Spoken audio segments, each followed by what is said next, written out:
Кралството Югославия възниква непосредствено след Първата световна война и името му означава кралството на южните славяни. И все пак, както много от вас знаят, границите му не обхващаха всички южни славяни, тъй като България не беше част от това. Но като се има предвид колко мощно е било движението на панславизма по това време, защо България никога не се присъедини към Югославия? Така че Югославия възниква веднага след Първата световна война и, докато Австро-Унгария се разпадаше, тези славянски региони се отделиха и обявиха създаването на държавата на словенци, хървати и сърби, която много бързо поиска политически съюз с Сърбия. Причината за това беше, че югославизмът и движението за обединение на южните славянски народи бяха мощна обединителна сила срещу Хабсбургите. Империите. В България югославизмът не беше особено силен мотиватор. Кралството се виждаше като наследник на средновековната българска империя и вече съществуваше като независима държава от 40 години. Затова хората му не се нуждаеха от югославизъм, за да ги мотивира, защото имаха добрия стар национализъм и редентизъм. Говорейки за това, България и Сърбия бяха воювали два пъти през предходното десетилетие и следователно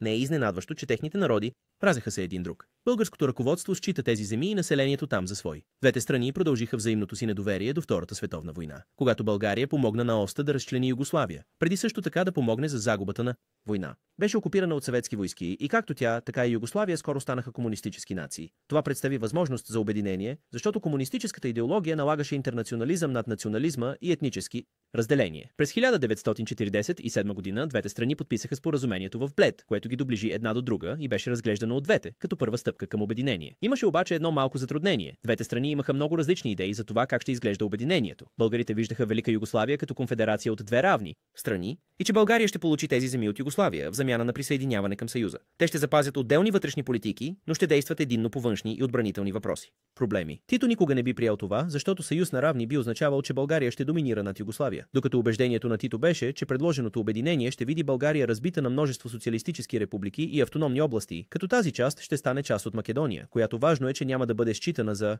България вече. България щеше да престане да съществува и югославското ръководство щеше да я управлява. Това обаче никога не беше възможно за България и затова сделката беше мъртва още при пристигане. Още повече, когато вземете предвид, че Сталин не хареса плана и настоя той да не продължава. А когато Сталин и Тито се скараха, българите се надяваха, че с подкрепата на целия комунистически свят скоро ще могат да вземат Македония за себе си. И така, всякаква възможност България да се присъедини към Югославия беше окончателно отпаднала.